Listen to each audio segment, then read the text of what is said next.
Well, good morning, everyone.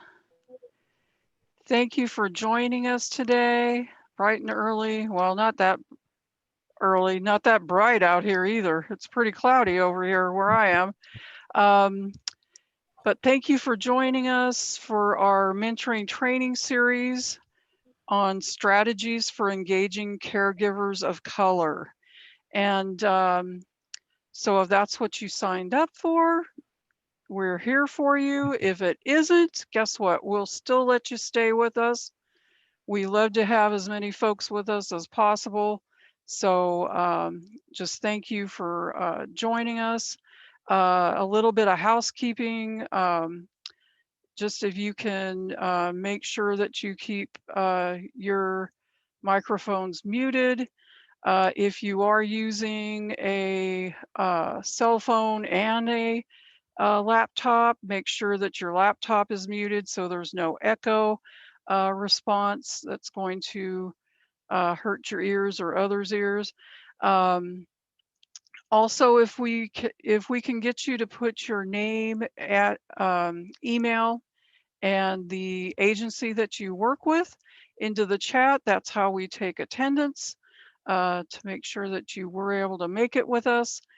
And also, if you're like listed, if the box on your screen with Zoom is listed like with just your first name or an abbreviated name or your employee ID, something like that, we don't know who you are necessarily. So if you could make sure that you're putting it into the chat, your full name, so it'll come up, we'll be able to identify it that way. You can also, if you have the capability, if you're not on your cell phones, you can actually change the name of how you look on your box. So you have that option as well to let us know who you are. And I was expecting some more folks. I hope they aren't having, I'm not seeing that anybody's having a hard time getting in, but we want to be mindful of everybody else's time. So we're going to get started and everything will still be open for them to join us. So my name is Doreen Ivory. I totally forgot to introduce myself. I am Doreen Ivory. I'm the Mentoring Resource Specialist with San Bernardino County Children's Network, and I chair the San Bernardino County Mentoring Task Force. And the task force is who puts together these trainings for us throughout the year to just provide information and resources to our mentoring community as well as the general population. And so much of our trainings are focused on marginalized populations that really could benefit from mentoring, or we focus on different mentoring modalities, such as, how does group mentoring work, or how does natural or spontaneous mentoring work. And so today we're going to be looking at how we can really focus on our parents, okay? So many times mentoring programs do not take the time out to really identify that,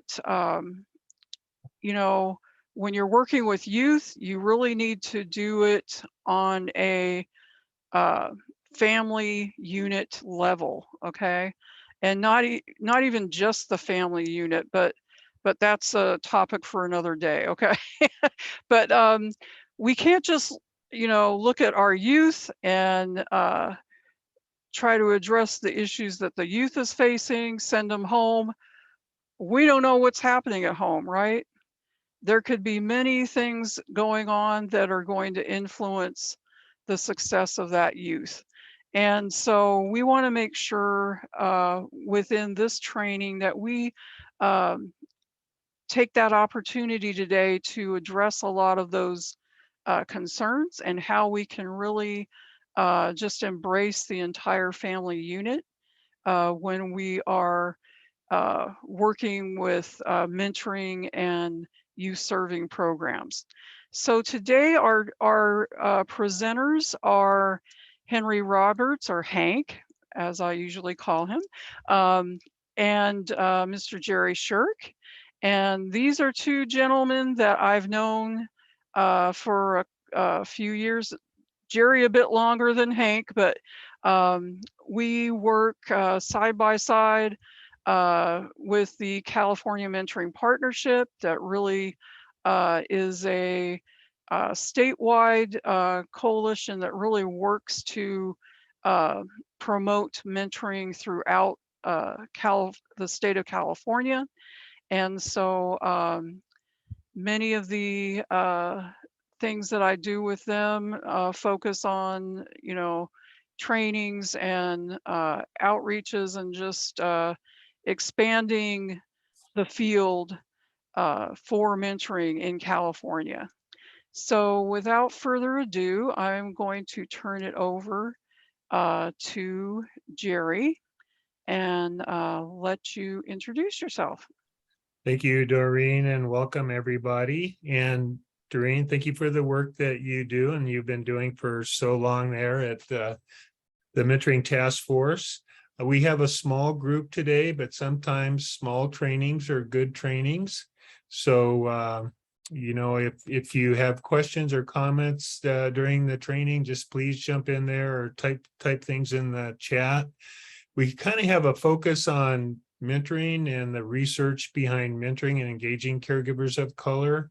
But we realize too that even most folks looking in the chat, most folks might not be involved with mentoring programs. So we really believe that this family engagement aspect will be good for anybody that's in youth services. So important to develop those relationships.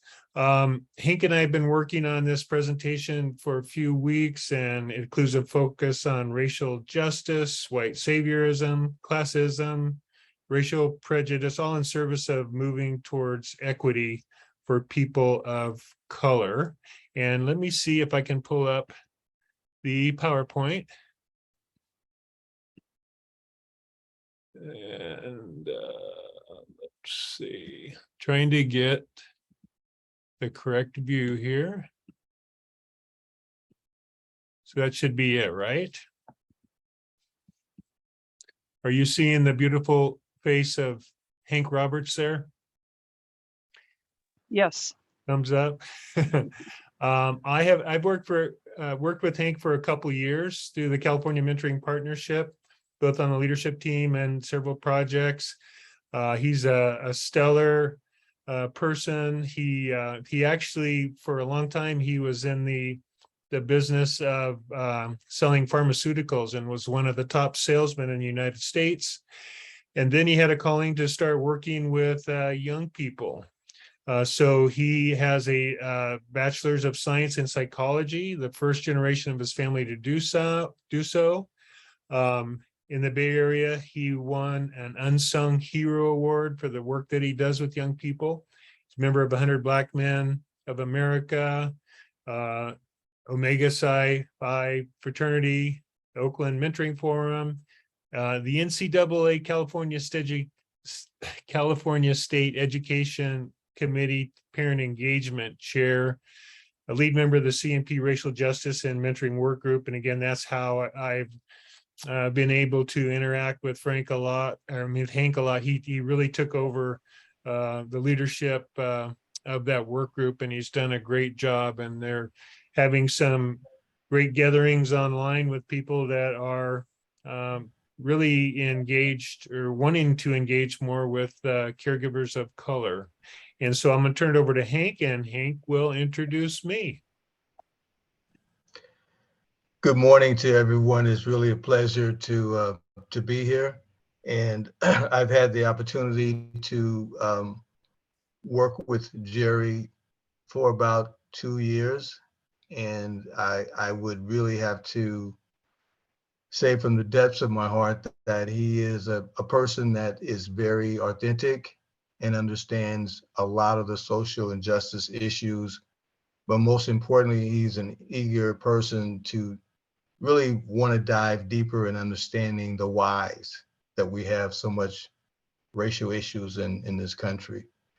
So I believe by giving you that perspective of him, that will help you appreciate that he's a trainer and a consultant for youth mentoring.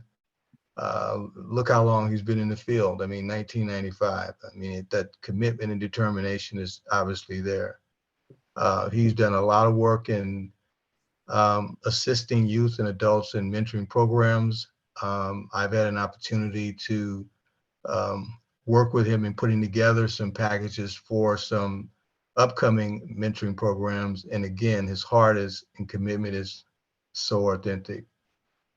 He's done some work with the Native American Indian reservations. And I think just thinking about the indigenous people who are often left out, to have a will and a heart for the least says a lot about him to do the most. He's also the director of training and technical assistance for the California Mentoring Partnerships, and he presides over the mentoring management system.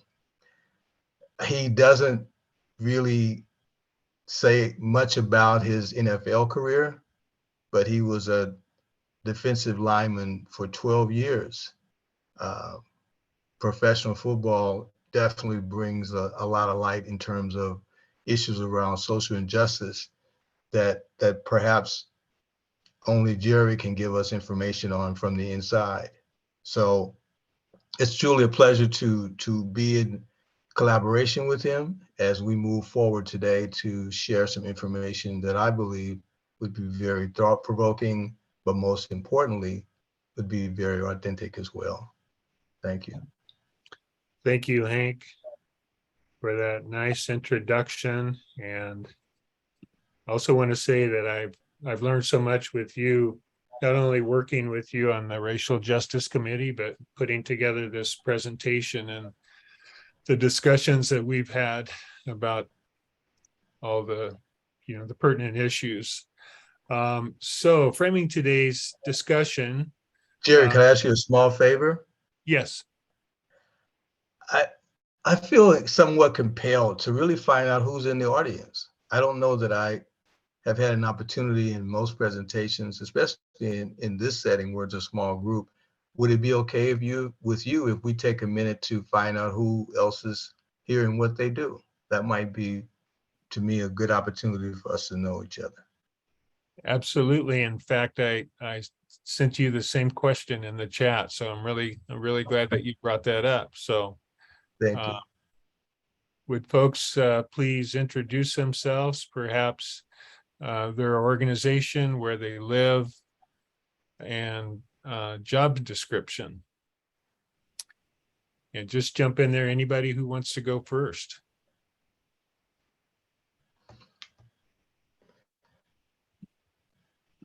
So good morning, gentlemen. Hi, so I'm Doreen Ivory's coworker here at Children's Network. My name is Angel. I am the coordinator for the Coalition Against Sexual Exploitation here. So I work with the team that services our minors that are system involved and that have been exposed to trafficking, along with taking care of our county human trafficking program and working with our partners throughout the state, so forth. So I am an employee of the Department of Children and Family Services. So I've been with CFS for the last 9 years, but I'm outstationed here at Children's Network in this specialized position. And I think that was the only questions you had, right? Is there anything else you want us to answer? Dogs or cats? I'm a dog lover. Long walks on the beach. But glad to be here. You covered it all. Thank you so much. Hi, I'm Shonda Sabo. I'm from Bear Valley Unified School District up in the San Bernardino Mountains. I'm the new student services liaison for our district, and I work a lot with our McKinney-Vento homeless youth and foster youth. Great, Fantastic. thank you. Thanks. Hi, I am Senator Brown, and I'm the Child Abuse Prevention Coordinator at Children's Network. And I'm excited to be here. I'm really interested in your topic. And let me see, I am definitely not a cat person, but I like dogs. Thank you. Thank you. Anybody else? Hi, good morning. My name is Ebony Charette, and I'm a social work intern for the Hesperia Unified School District. And I'm just here so I can gather some information and spread it with my correlation. So thank you. Very good. Great to have you here.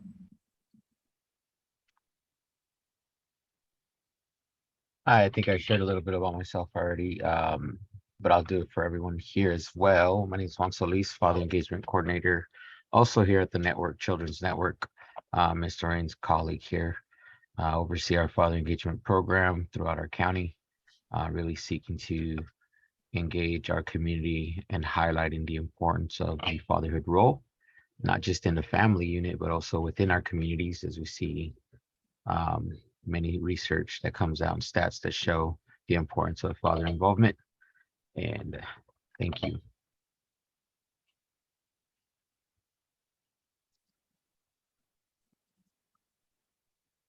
Do we have anybody else? Maybe some are taking a bathroom break. Tasita, can you unmute yourself?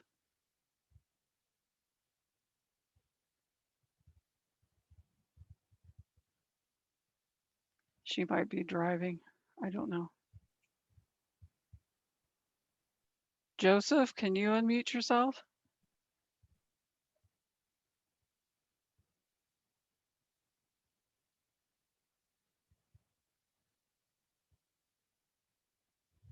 If it's okay, just because of, again, the intimacy of the group, I did have a real short icebreaker that always seems to be interesting, and real quickly, it simply is an opportunity for you to share something unique and different you know about yourself or that you've experienced that you would really find us to find it very interesting to share that. So I want you to think about that for a minute, and I'll give you my own two examples of an idea of why this could be a very interesting exercise.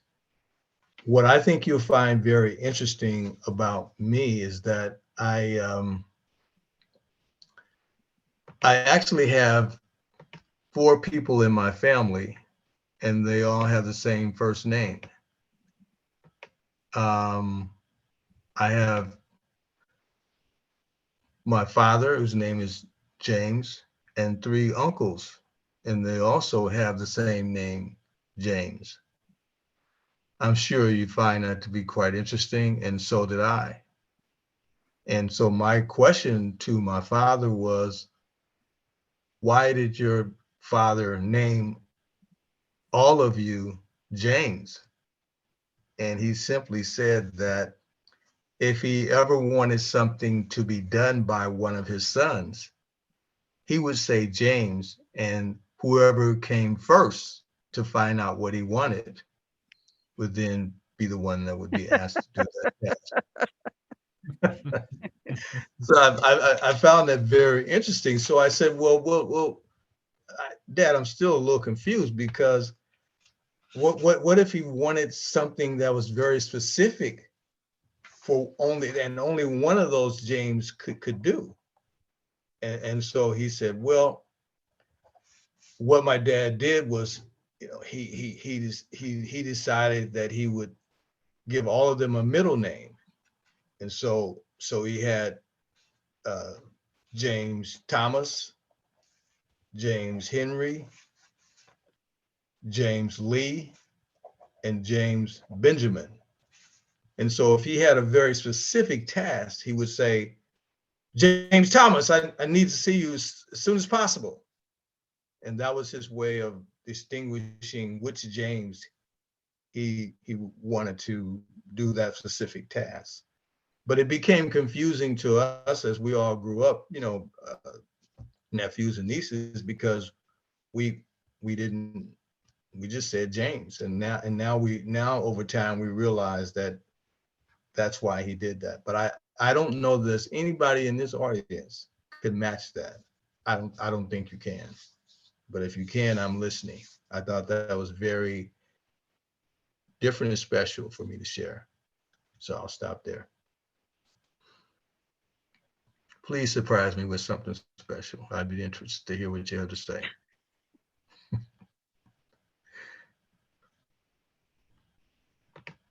Hi, this is Shonda from Big Bear.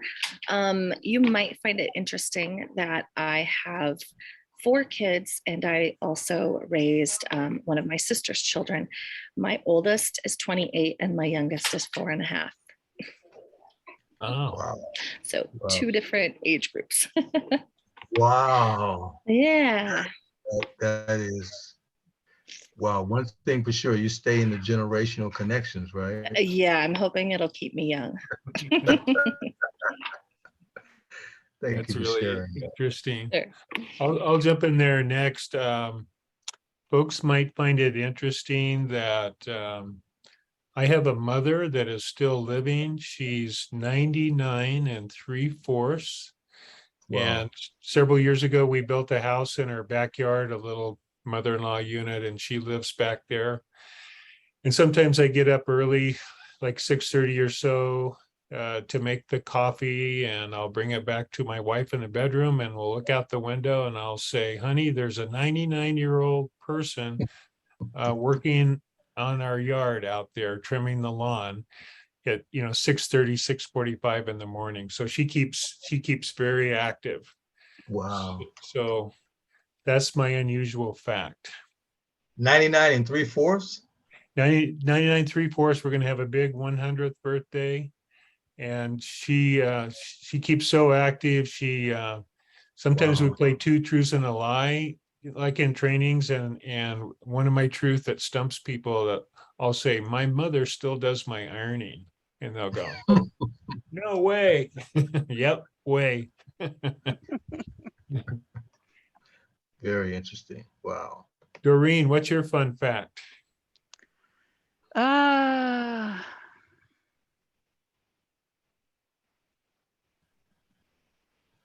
My fun fact is that I have 8 grandchildren. 4 of them here and 4 of them in Boise, Idaho. So wherever I go, I have grandchildren around because the others live with me right now too. So Wow. That's very special. That's special. Anybody else? Yeah, so I'll go next. It might not be a fun fact because my coworkers know, but I like to listen to EDM music, and I rave with my young adults. So my young adult children, I should say, I've been doing that for several years now, and I enjoy the raves. And we go listen to these, big EDM festivals. We go to Vegas, and the big Wow. festivals here down here in San Bernardino. We have a big National Orange Show, and they put on huge raves with Wow. tons of people. And so we really missed that during the pandemic. That was one of our things that we always did. So they're coming back. I'll be going to one at the end of next month. And then we're already planning for Vegas for next year. And so that's a fun fact that a lot of people don't know or assume about me. So Wow. That is very interesting. Very interesting. Did you try to rave over Zoom? Any rave over Zoom? No, not quite the same. It's not quite the same.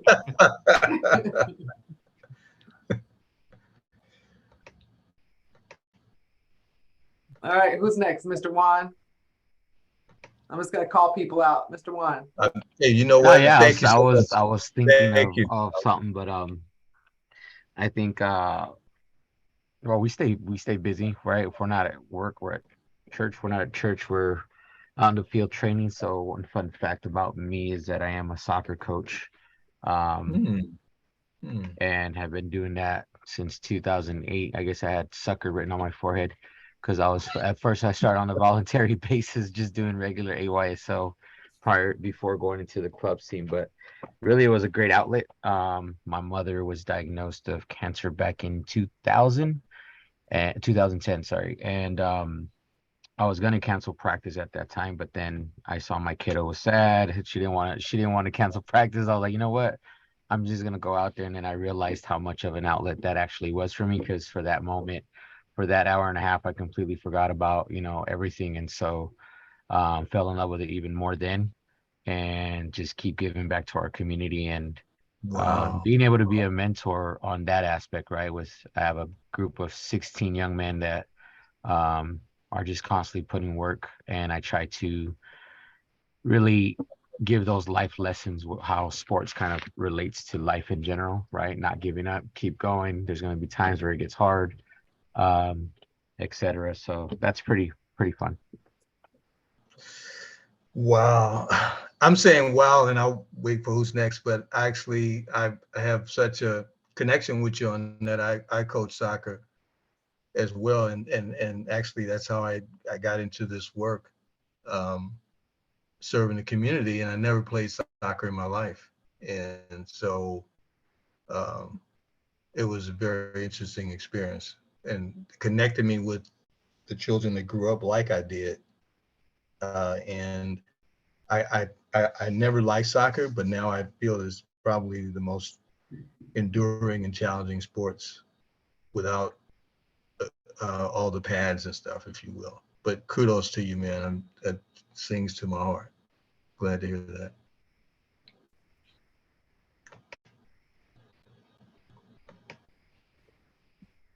Anybody else? Fun fact? Last chance.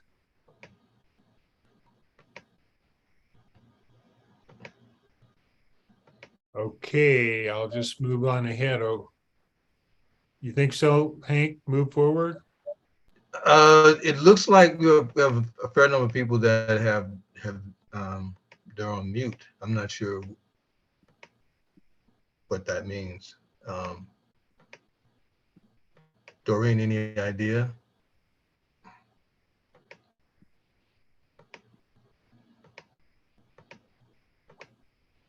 Is Doreen on mute also? Yeah, she's on mute talking. Yeah. Okay. Was that They might Angela? be on another call. I don't know. So Okay. let's Or another just go meeting. ahead and I guess we probably should roll on then. yeah, Mhm. Yeah. we'll roll on, as they say. So again, well, it's really good getting to know you, and like so many of these trainings that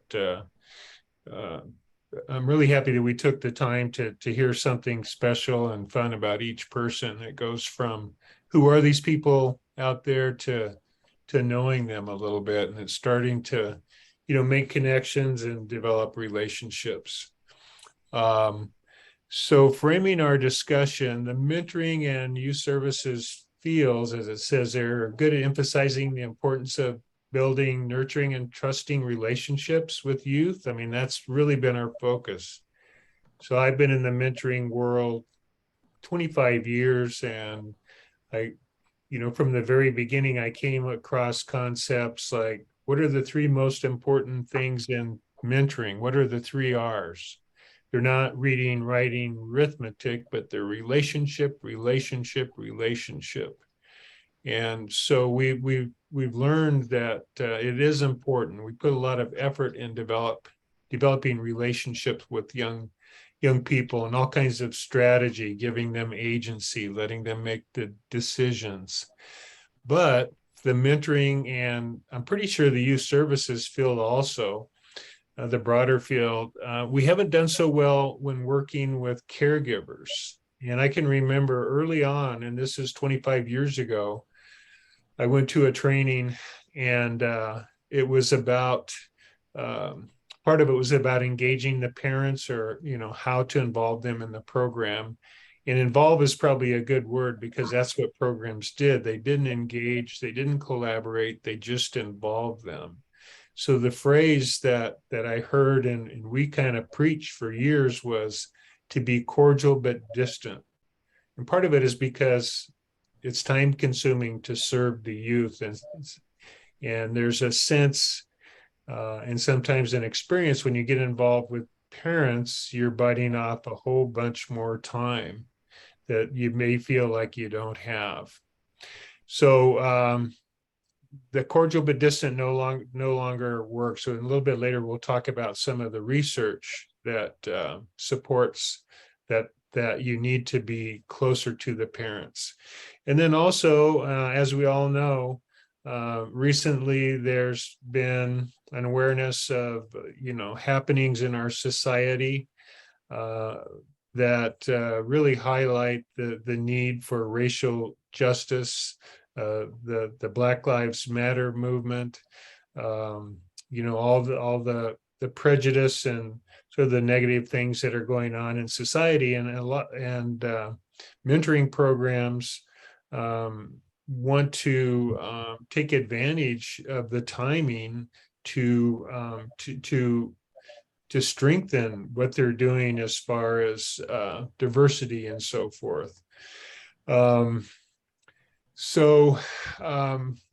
Just one more thing, and I think a little bit later we're going to talk about implicit bias, but I think that in our society, a lot of times when we're serving children, and then in the broader society, we believe that children are newly minted, they're fairly innocent, and that they deserve a chance.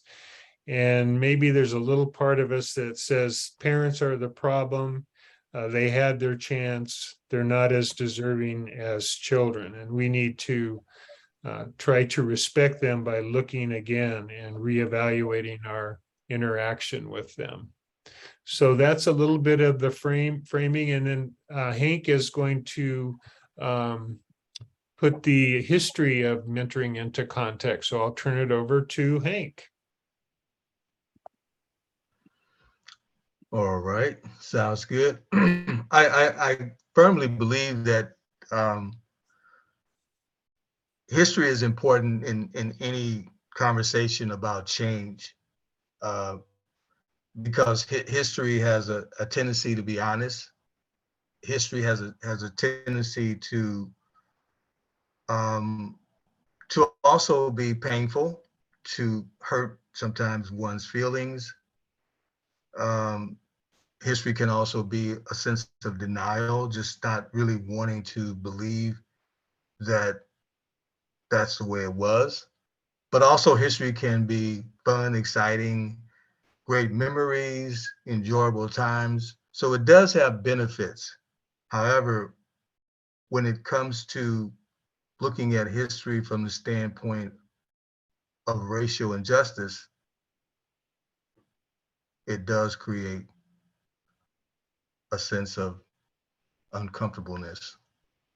But in order for us to really look at how and why we should change, we have to understand the past. And we have to also recognize that if the past continues to be the present, then the future will remain the same and nothing will change.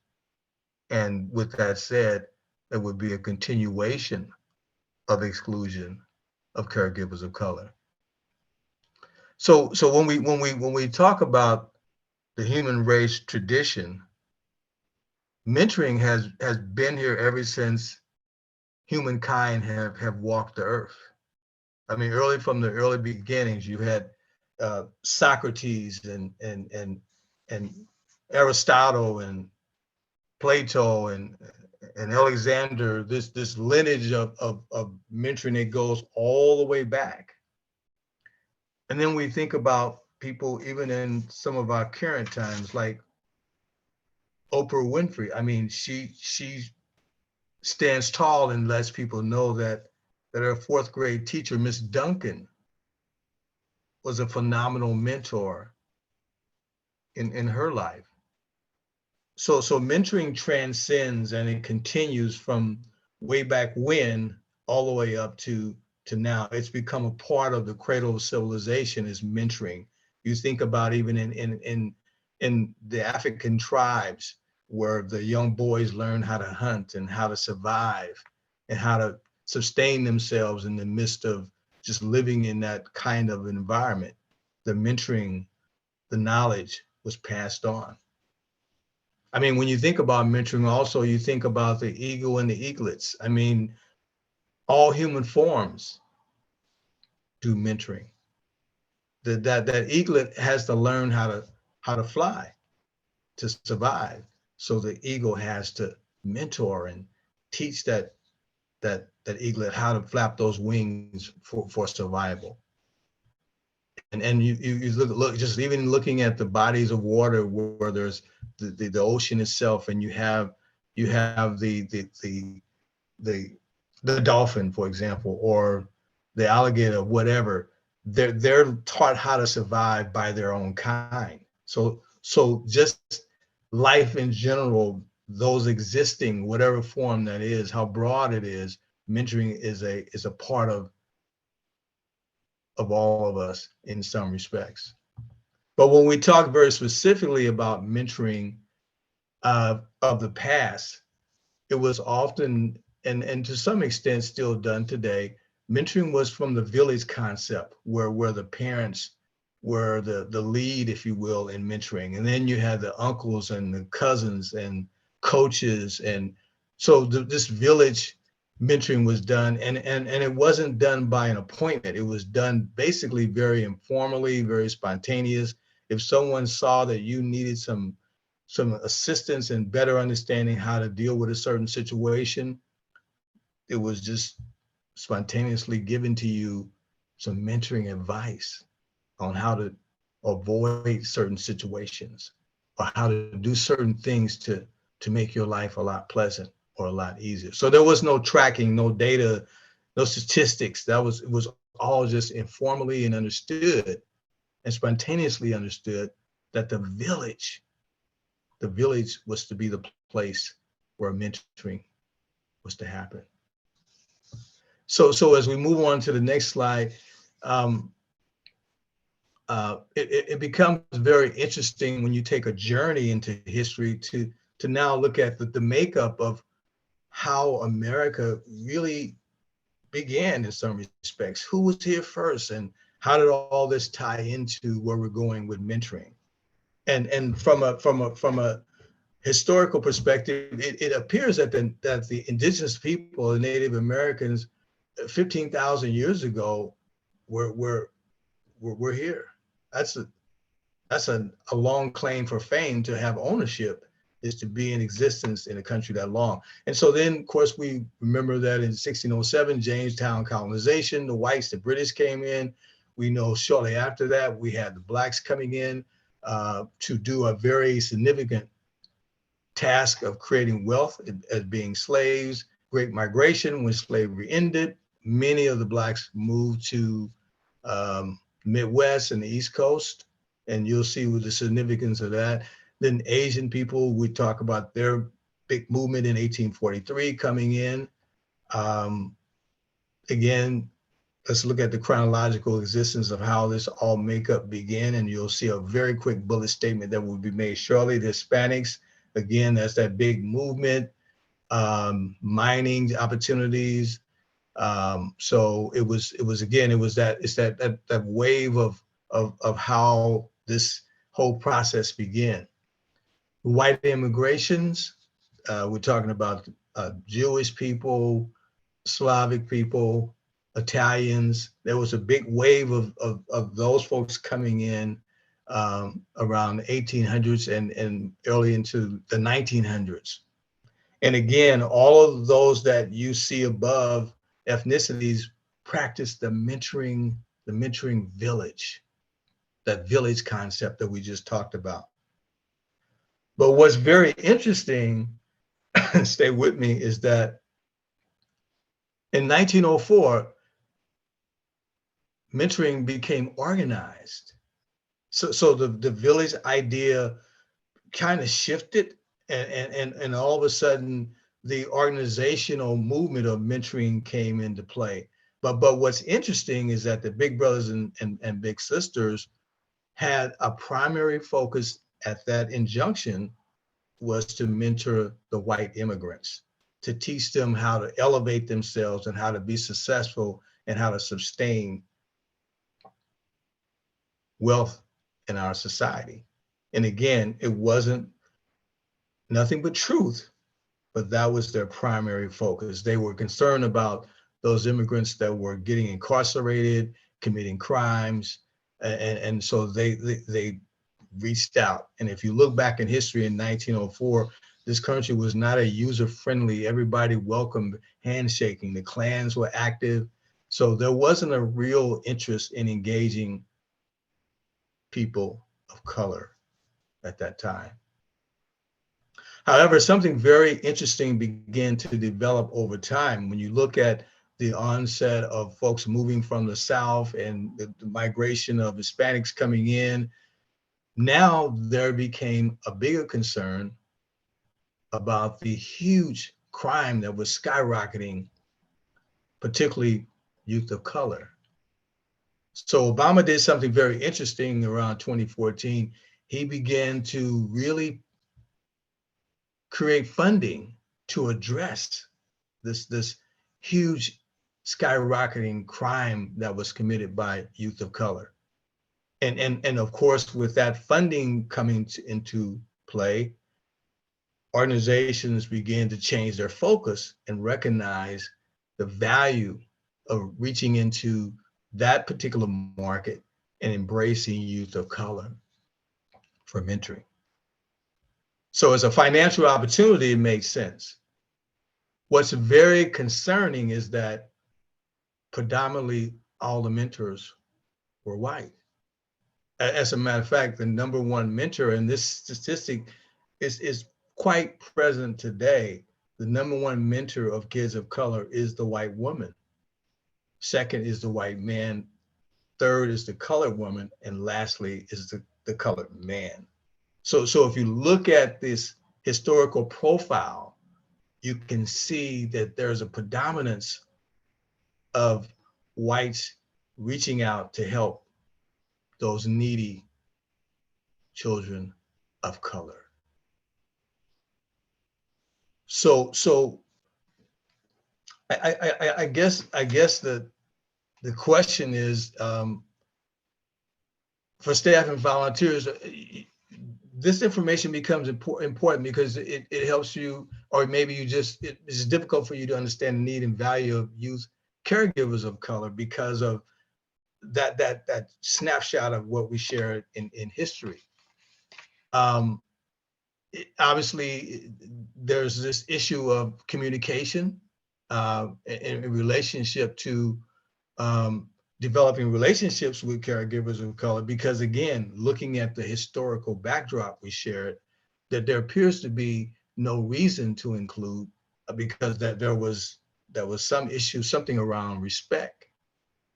But to be successful, we have to look at caregivers and not look at them as a problem, if you will, because all of the data that's ever been published about parent engagement clearly shows that when you engage parents in whatever system of care and service, the outcome always is better.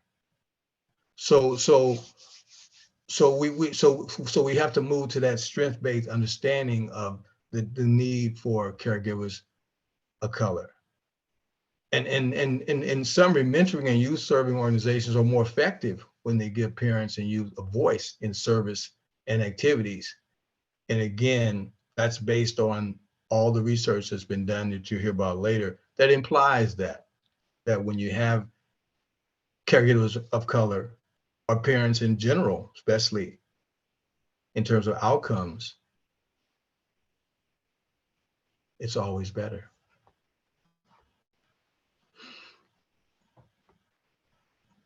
Okay. I think it's my turn, right, Hank? Mm-hmm. Thank you very much for that very important historical context. And again, we're talking about mentoring here, seeing your job descriptions, and we had actually planned for this. We knew that there'd be a lot of folks on today that weren't with mentoring programs but were with youth services. So you and youth services also have a need to develop relationship with caregivers. And again, in the mentoring field, and I think also in the youth services field, we just first, for decades and decades, we just wanted to focus on the relationship.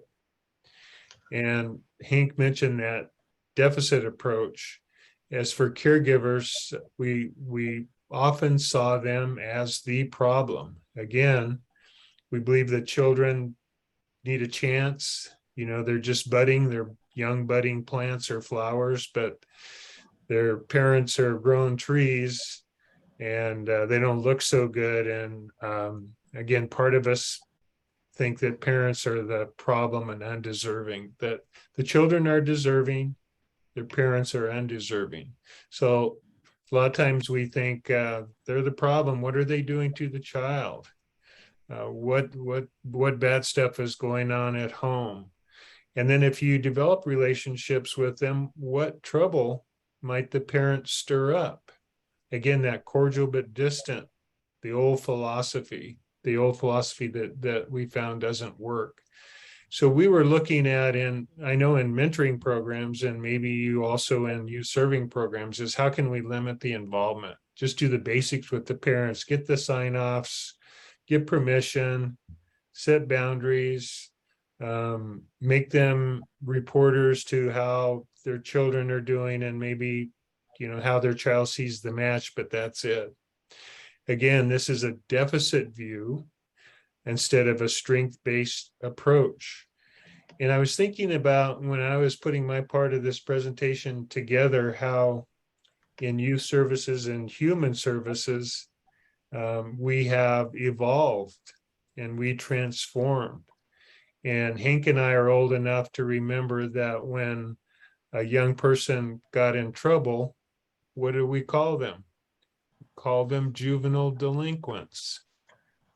How does that feel to a young person to be called a juvenile delinquent? And to tell you how much that kind of thinking is still with us, many of our programs are still funded by an office that probably needs a makeover, a name change, the Office of Juvenile Justice and Delinquency Prevention. So we know that when we're working with young people, not to call them delinquents. If we're working with older populations, we don't call them ex-cons. We might call them, returning citizens or something like that. For the young people, we've gone from calling them juvenile delinquents to at times at risk, and then at risk actually to some folks has a negative connotation. So when we write grants and when we talk about these youngsters, sometimes we say that they're vulnerable, that they're underserved, and we have many other descriptions. I know I was involved early on, since about 1995, with the first funding from the Office of Juvenile Justice and Delinquency Prevention with the Children of Prisoners program. And I just imagine some young person sitting in their class, and on the loudspeaker, the vice principal or a counselor, somebody was saying, all those in the Children of Prisoners mentoring program, please report to room such and such. The program and the funder, I think, got it quickly, and they changed the name to Opportunity Children. And we know through studying trauma that we're not blaming people for the trauma that they experience. So it's gone from what's wrong with you to what happened to you. That's trauma-informed health services, medical services, health, youth services, and mentoring. So it's time for us to, continue that transformation as we think about parents. And this is what caregivers want to know. So I worked with a lot of mentoring programs and a lot of parents, and rather than just have them do sign-offs and let them know about boundaries with the mentors and the program. I know that this is what caregivers want to know. They want to know what mentoring is. And even though, we know what mentoring or whatever youth services that we're involved with is, the parents sometimes don't. They really don't know what, for instance, a mentor is. Then who are you? Why do you do this work? They want to know that you actually care, that you're not just getting a paycheck to do the work. Why was my child selected? Did I do something wrong? Am I a bad caregiver? So an example, I was working with the school many years ago, and they were sending out letters, and I was involved with developing a mentoring program at a middle school. They were sending out letters to the parents and the caregivers saying that because of low performance, your son or daughter has been selected to join, the ABC mentoring program. And how did they respond to that? Not very well. So I coached them very quickly to just say something like, because of the potential for leadership for your child. Again, you come from that strength-based approach.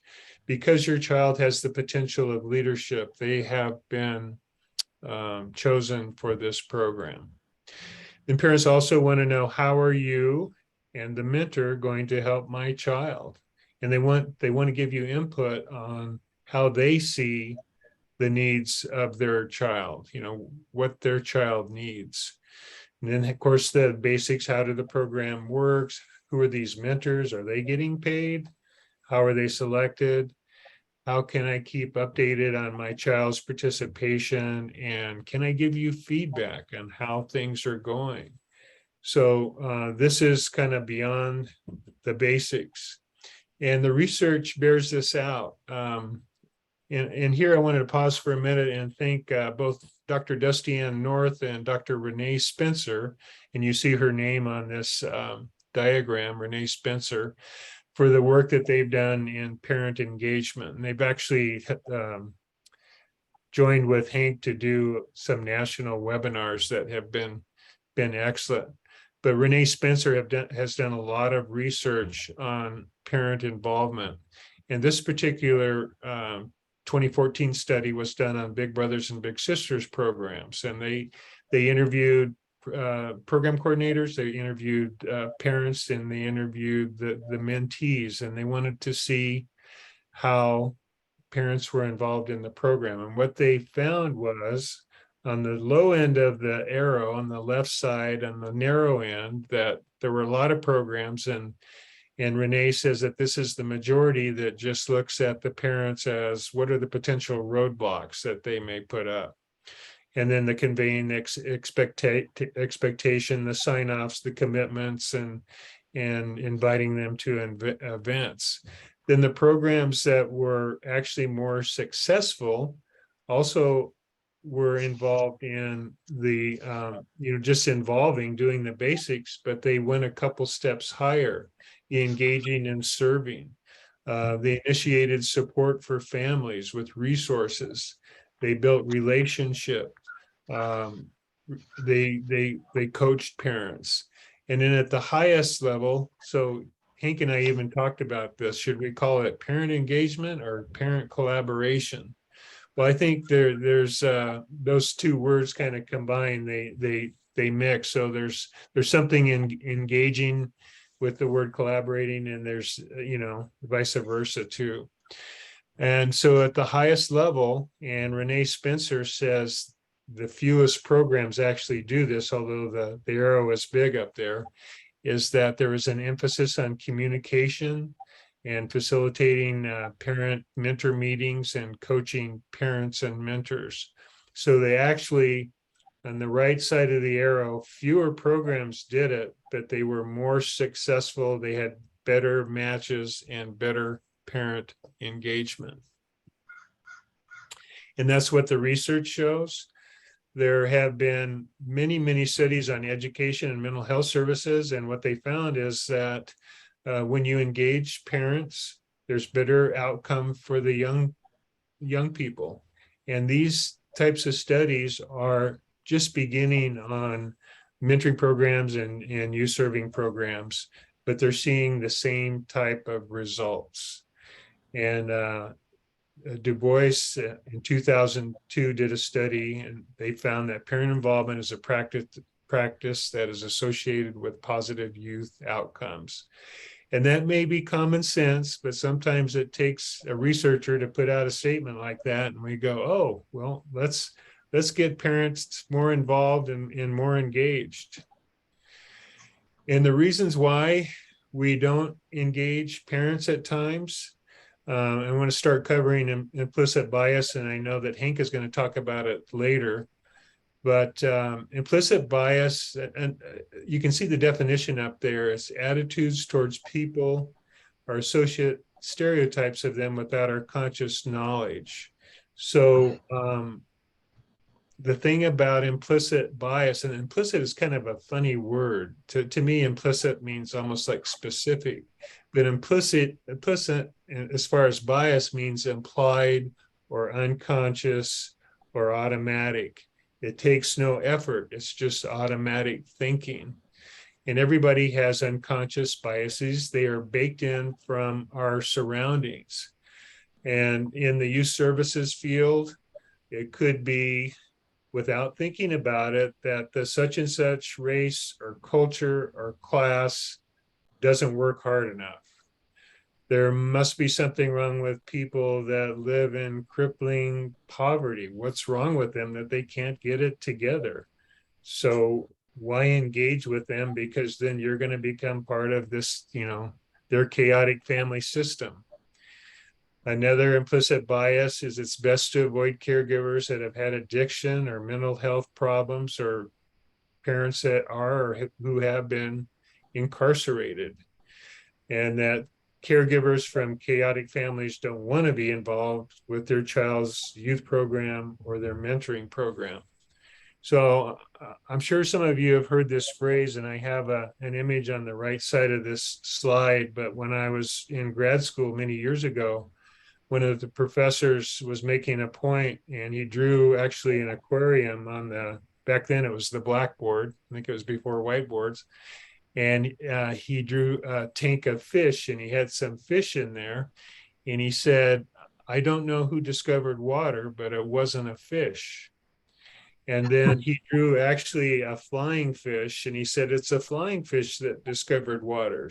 So at that time, it was a class probably on abnormal psychology, and he was talking about anger, that sometimes anger is baked in and people don't even know they're angry because they're in it all the time, and you have to jump out of it. Well, it's the same thing with bias. So an example of an implicit bias that I had was I was raised in a little town in Southern Oregon. It's about 10,000 people. We had no Black families, so my implicit bias was a bias of ignorance. I didn't know that there was a problem with race relations until actually I went away to junior college and I was playing football, and I learned from some of the Black players their feelings on the thing. But also too, that I didn't know till many years later when I went back to my little town, Grants Pass, Oregon. And I was with some buddies, and they were amateur archaeologists, and we were going along the Illinois River. And one of them turned to me and said, Jerry, there were 25,000 Native Americans in the Rogue Valley in the 1850s before they discovered gold. And something like 10 years later, there was 12. And I said, what happened? They said they poisoned them. They ran them out and just eliminated them. They wanted them out of the valley. And I didn't know. I grew up in the valley, never hit the history books. Nobody ever said one word that there were more Native Americans in that valley than, in the 1850s than there were white people in any kind of population in the 1960s and 70s. So that is part of my implicit bias. I just didn't know. It was a bias of ignorance. That changed when I went to the NFL, and it happened that I was in the room. I was a defensive lineman, and at one point, there were 12 other people there. They were all Black, including the coach. And on the other side, everybody was all white. And so I was able to kind of jump out at that time, jump out of the water and hear some of the stories and the feelings that the Black players were talking about. And it would have been very different if I had been in that room with white offensive linemen, a lot of them Southern, a lot of them prejudiced. I would have had some of that baked into me. Hopefully I would have repelled it. But anyway, that's a little bit about implicit bias, and I know Hank is going to talk about it later. And let's see here. And now it's to Hank to talk about white saviorism. Well, white saviorism is historically, if you go back to some of the information I shared, has to do with believing that people can't do something themselves and they need there's a strong need for someone else to help them. And that mentality, as you look at history, seems to be the attitude of whites in terms of how they view indigenous people, in terms of that whole historical journey, if you will, of just captivating and taking over and basically putting the indigenous people in a place where they just were less than in their treatment. Look at slavery, it's the same kind of experience. You look at the Chinese in terms of the railroads and how they were not paid as much because, again, they were not thought of as being in that superiority mindset, if you will. So there was this condescending attitude. Same thing with Latinx people, migrant workers, really don't know much about how to do anything. So there's this dependency mindset that white saviorism sets in that has a condescending attitude, and it's just that you cannot make it. You have to have me in order to be able to succeed in whatever. Because I got all the answers. I'm mentally I'm the smartest, and so I'm your savior. I'm here for you. I want to make sure you succeed because I know if I don't help you, it's not likely going to happen. And white saviorism has really infiltrated into the consciousness of whites in terms of that attitude, which is, in my perspective, a lot of the problems we have with not engaging caregivers of color because they don't know how, and they need me. Can I stop, Jerry, for 1 minute and just ask briefly, what does that really mean when you talk about this whole notion of white saviorism? And I'm just wondering if there's anybody that's on this Zoom with us that might have some sense of what that means to them in terms of how it's been shared at this point. I'd be curious to get a little feedback to know what is that, how does that fit with you in terms of white saviorism? Please let me hear from you to kind of validate that we're seeing some similarities in how we view this. I'll stop there.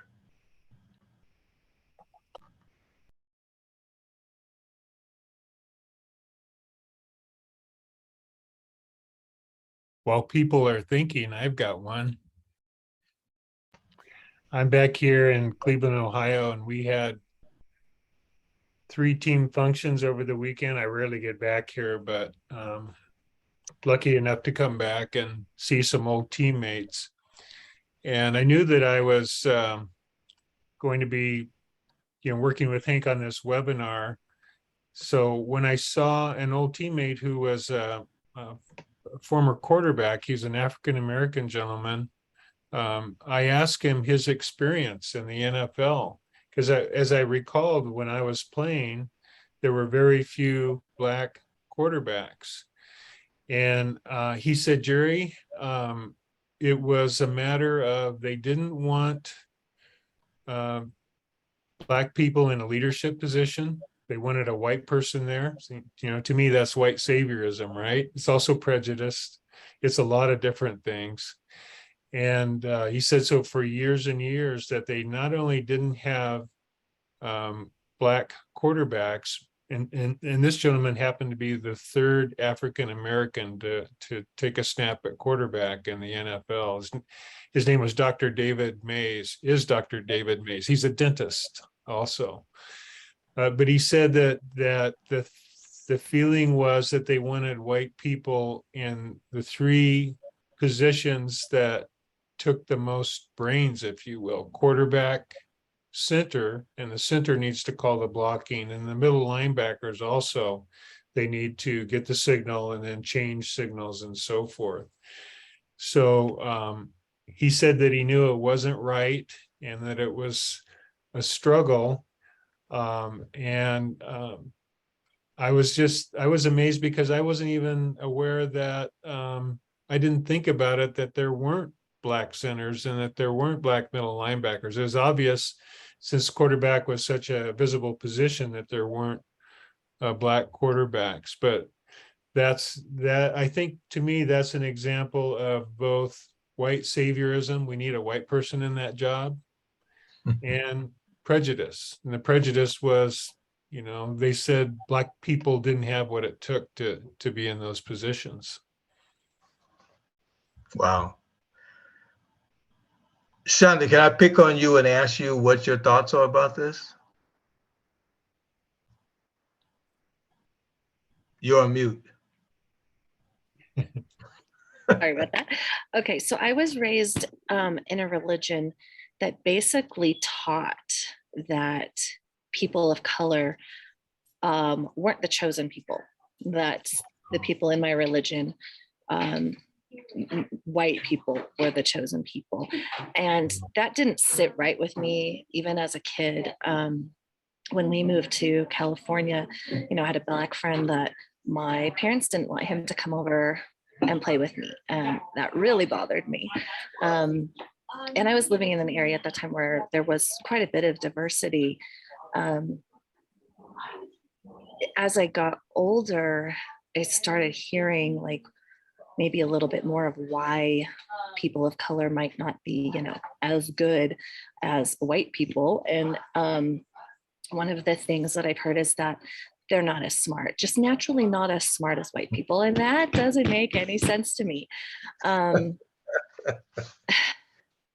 So then if that thought process is the people of color aren't as smart as we are, then then we need to help them so that they can, rise to our level. But then again, in this religion, it didn't seem like they wanted people of color to take leadership roles, to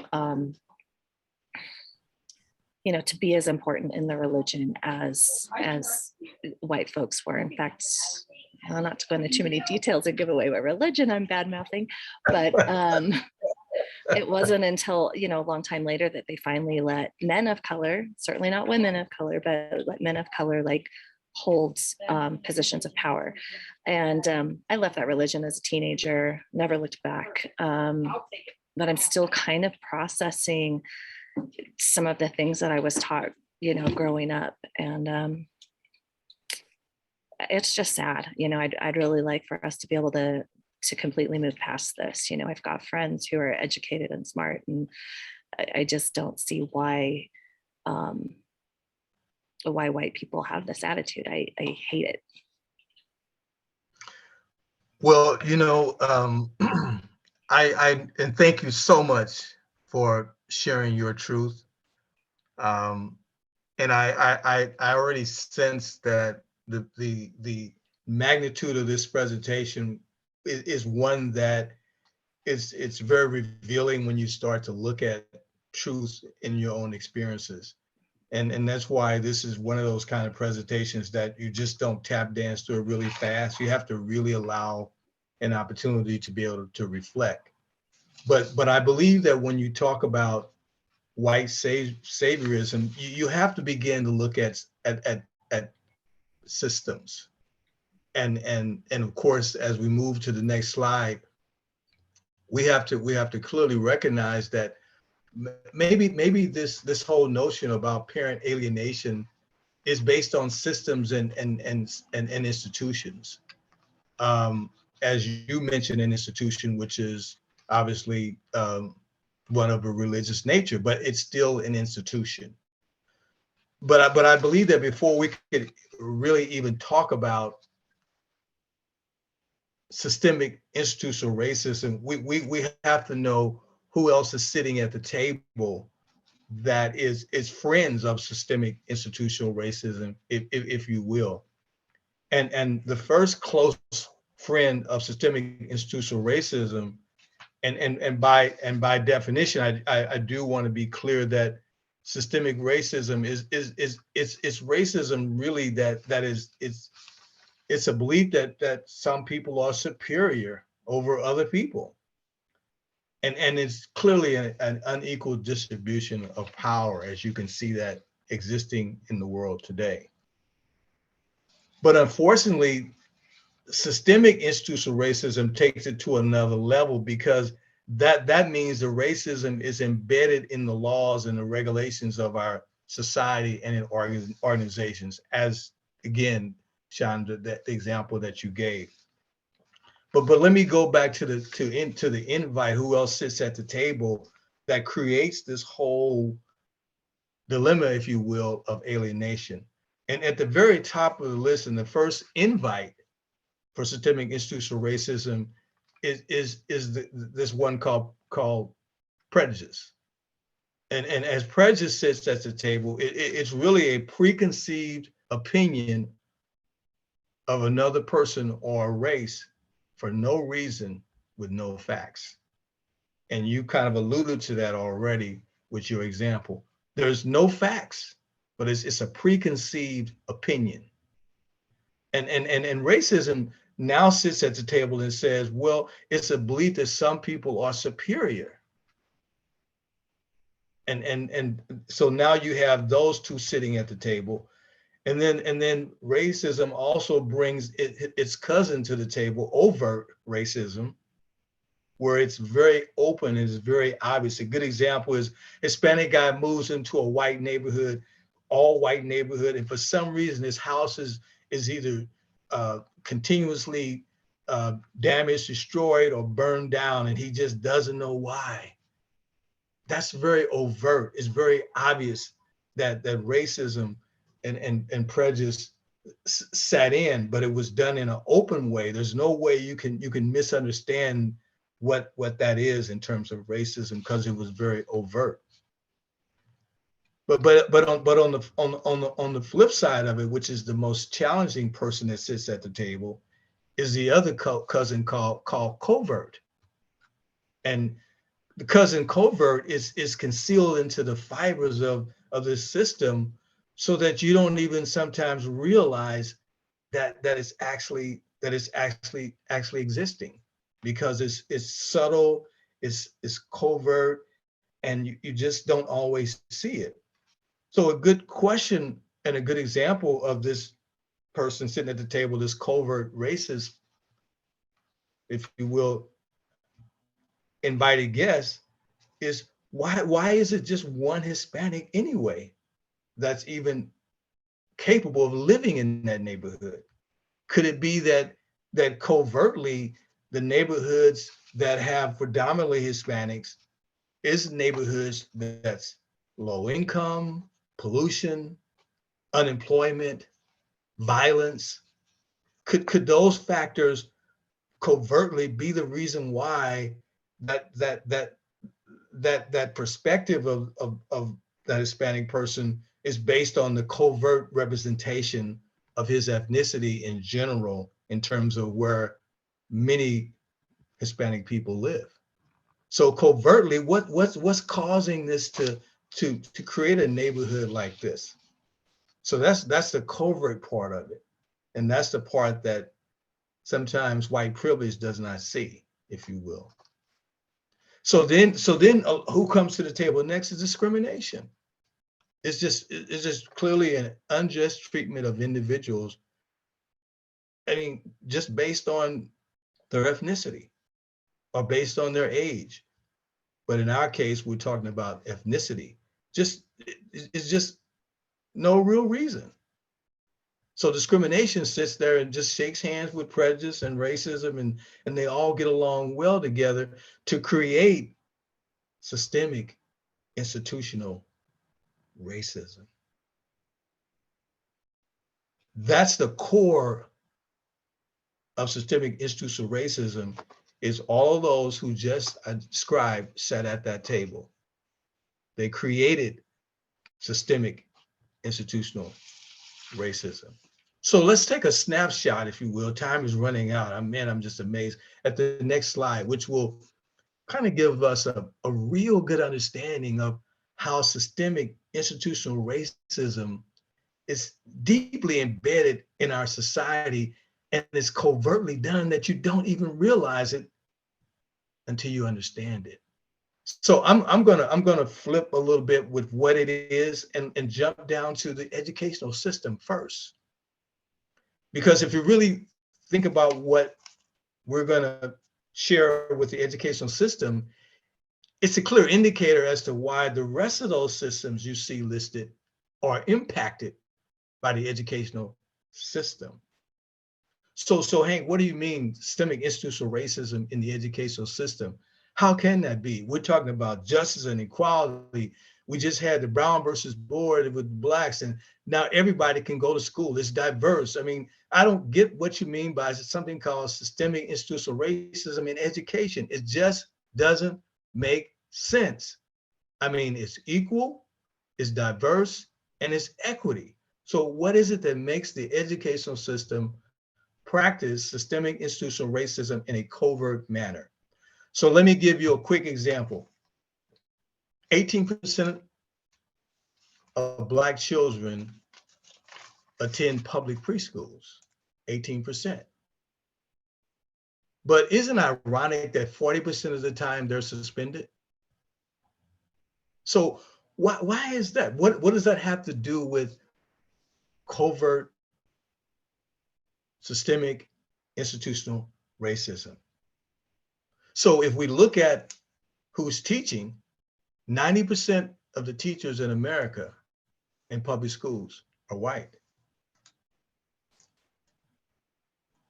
90%. So if 90% of the teachers in America are white and they have not addressed their implicit bias, it shouldn't surprise us that that small 18% of the children in preschools get suspended 40% of the time. It shouldn't surprise us that there's no real relationship between the teacher and that parent because of what we saw in history and because who sits at the table. Prejudice, racism, discrimination sits at the table. So those factors have an impact on the outcome of children of color in education. And isn't it ironic that the achievement gap is fully a composite of nothing but children of color who are at the lowest end of the achievement gap? So there's something that's quite obvious, that systemic institutional racism has an impact on the educational system based on the policies and procedures and who regulates and who's teaching and who's in control. So time is running out, but it's clear that if the educational system has a deficit for children of color and we're excluding caregivers, without going into a lot of details, one can take a quick leap and understand how that becomes a factor in criminal justice, how that impacts housing, healthcare, child welfare, starting with systemic issues, institutional racism in the educational system. And obviously, this is affecting how caregivers are not engaged, because again, all starts from history and all starts from those who have been invited to the table that are actually eating the food that creates prejudice, racism, discrimination. We're out of time. I certainly do apologize. I knew the session would go very swiftly, but I also knew that it was in depth, that we really had a lot to cover. So I'm going to stop there and turn to Doreen and ask her, what should we do going forward? Well, I do want to be mindful of everyone's time, but we will make, if it's all right with you and Jerry, if we can make the slides available to the participants, that would be great. We do have a training survey link that I've put into the chat, as well as the registration link for our training for tomorrow on becoming a better mentor, session number 2. It's not too late to register for that one as well. You will be getting a follow-up email after this training with your, again, we will provide you the link, the copy of the slides, as well as the recording, copy of the recording, because we'll have that transferred over to a YouTube link that you can pass on to your coworkers if they were not able to attend today. And that is it. I am so sorry that we weren't able to get through everything, but maybe this is means that we need to have you back and to finish the conversation. So Well, actually, Doreen, excuse me for interrupting you, but time is running swiftly. I believe that would be certainly the justice that would be necessary, because we put out some teasers in terms of what the issues are. And I believe emphatically that that is necessary to make sure that people understand how to engage caregivers of color, because the how becomes important. Now there's a snapshot of the why. So I would strongly entertain a part 2 with how to engage caregivers of color. And then we could rapidly kind of revisit some of the historical parts of it, but quickly go to the solutions, which I think would probably be even more beneficial when people know the why, but most importantly, know the how. So if we could entertain that as an idea, I welcome part 2. That sounds wonderful. I will get with both of you and set up a follow-up date and send out those invites, especially to all of you, to make sure that you can sit in on that second half. And of course, we will record it. So if something happens that you can't make it that day, then you will be able to get access to that recording. So thank you, gentlemen, so much. Thank you, Jerry, for participating today when you're on that trip back to Cleveland. And thank you, Hank, for all of your wealth of knowledge. I just want to thank everyone else that participated today. We enjoy having you every time that we offer a training, and we hope that it benefits you and the work that you do in your communities. And with that said, I'm going to let you go. We are right on time at 11:30, unless you got, I don't know, Henry or Jerry, do you want to take a quick 5-minute question and answer time? I would like that if that's possible. Jerry, your thoughts? Well, I want to honor people's time if they have something to go to, and 90 minutes is a long time to sit without taking care of business, but we can come back to that. I just wanted to say thank you for Doreen for putting this on. And thanks, Hank. I'm glad that we went slow. I'm glad we didn't get to cover all this stuff because especially for your part, I felt like we were able to digest some of the concepts. So I'm okay staying on. If anyone wants to stay on, it could be that people need to run.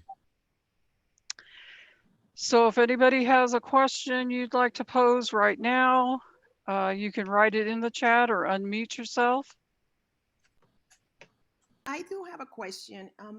So I understand at the macro level we have the racism and so forth, and I'm coming from a place where we focus mentoring happened within our own silo, so to speak, and so in my experience, I saw a lot of more classism as opposed to racism. And so I would like to I would like to get some feedback in terms of in the absence of racism, how does classism impact our ability to effectively work with youth in a mentoring capacity, and how we identify and how we relate with those parents as well. Jerry, you want to comment or you want me to dive I'm in? not sure I heard all of the question. Is it Yeah. that how does classism affect the relationships? Was that pretty much it? Yes, pretty Yeah, much. I think, Yes. yeah. That's a very good ism question because it's often not taken in consideration. Um, I'll jump in real quick, Jerry, if you comment if you choose. But Sure. when you think about classism, it's not even about color. It's about economics. It's about wealthy. It's about who has money, who has power. And we know that the more money you make and the more money you earn, that puts you in a higher class. And so when you look at celebrities, just look at stars and often athletes or people that make huge incomes, they hang out together. They do, they really do. And it doesn't matter whether you whatever that ethnicity is, there's a tendency for birds of the feathers, as they say, to flock together. So they have that classism mentality that you're down here and I'm up here. So that could be, for example, me, I'm African American or Black. My perspective in how I'm seen by a wealthy African American and Black is going to be a lot different than if we were on the same level. There's a privilege mentality where I have what you don't have, and I deserve to have what I have, and that's your problem if you don't have it. It's that cliche also fits into the mix. And so even in terms of opportunities, classism has schools that tend to have all the resources, all the benefits over and beyond what a child needs to succeed.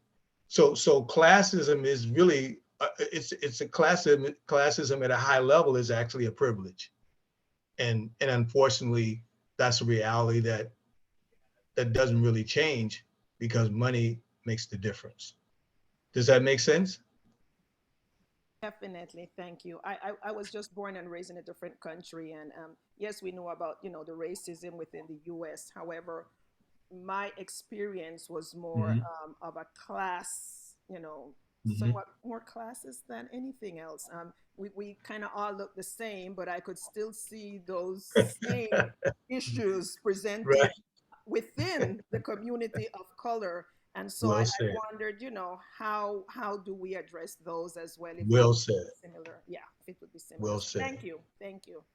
Yeah, and I think Hank, you did a good job covering that. I just want to add education too, and it could be that the program coordinator, the mentor, the person that's serving this child is like, I pulled myself together. I was in your same shoes, and now I've got my education, and now I see you as you're not part of the answer, you're part of the problem.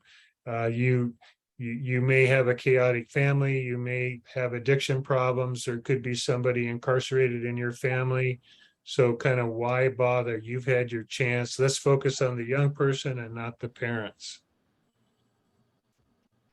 Exactly. That is exactly what I saw. I saw the complete alienation of the parents, and people will literally stand with parents, parents standing next to their kids, and they would address the child and never look at the parent, right? Because it was those people, they need us to do for them, but it Right. wasn't racism. So yeah, thank you. So thanks, well said, thanks for being so open with that question too. really.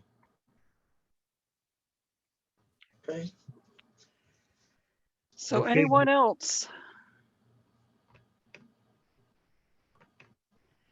Okay, so we will get back with you all. I will keep you all posted on our part 2 of engaging caregivers.